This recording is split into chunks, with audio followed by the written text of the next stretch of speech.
mësimdhënësit kanë dështuar në ofrimin e mësimdhënies adekuate për nxënësit.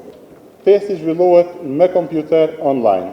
Kosova ka qenë më suksesshme se sa vendet e tjera gjatë pandemisë, megjithatë gjendja nuk është e mirë, nuk po i rritim njohuritë dhe shkatësitë të rinjve, por po shohim një rënje. Që nga viti 2015, kur për herë të parë Kosova mori pjesë në testin PISA, pra në programin për vlerësimin ndërkombëtar të nxënësve, është folur me të drejtë shumë për rezultatet dhe është punuar, ka pas angazhim për të pasur rezultate më të mira.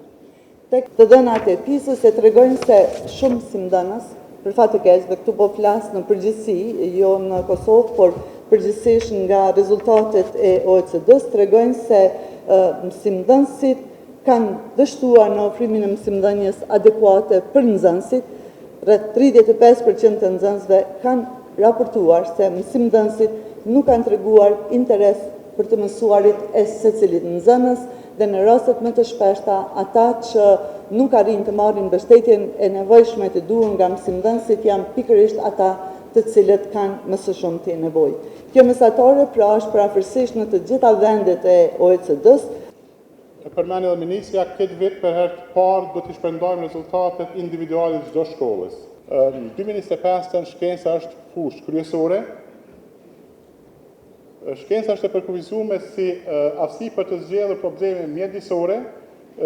Ky vit i PISA do të ketë një theks të veçantë të shkencat me një fokus të veçantë në mënyrën se si nxënësit përdorin njohuritë shkencore për të kuptuar dhe adresuar problemet e ndryshme klimatike dhe sfidat mjedisore. Edhe lexiimi është prapë një prej fushave që vlerësohet në PISA 2025.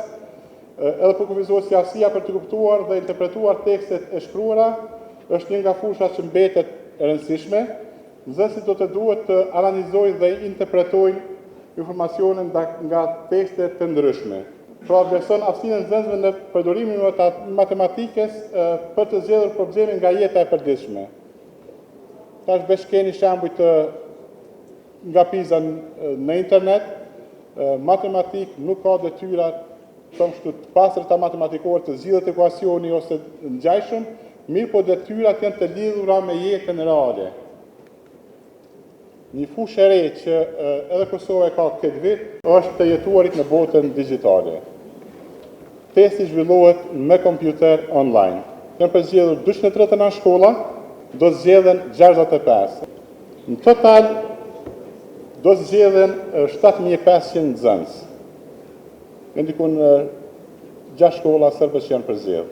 Ka pasoja në rezultatet e PISA-s, por kur shikoni rezultatet e PISA-s përkundër kërkesave në rritje për shkasi, nuk kemi parë shumë ndryshime në shkasitë e matematikës, edhe në vitet e fundit kemi parë një rënje dhe kjo nuk vlen vetëm për nivelin mesatar, edhe Kosova të OECD-s, edhe Kosova ka të njëjtin trend.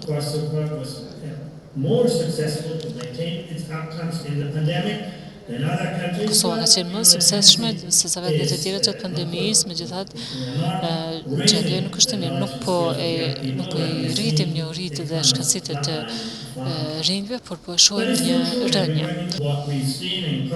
Ajo që kemi parë në Kosovë, performanca është ajo që shohim në shumicën e vendeve dhe kjo shpjegon pozitën që e kanë ato vende në testin e fundit.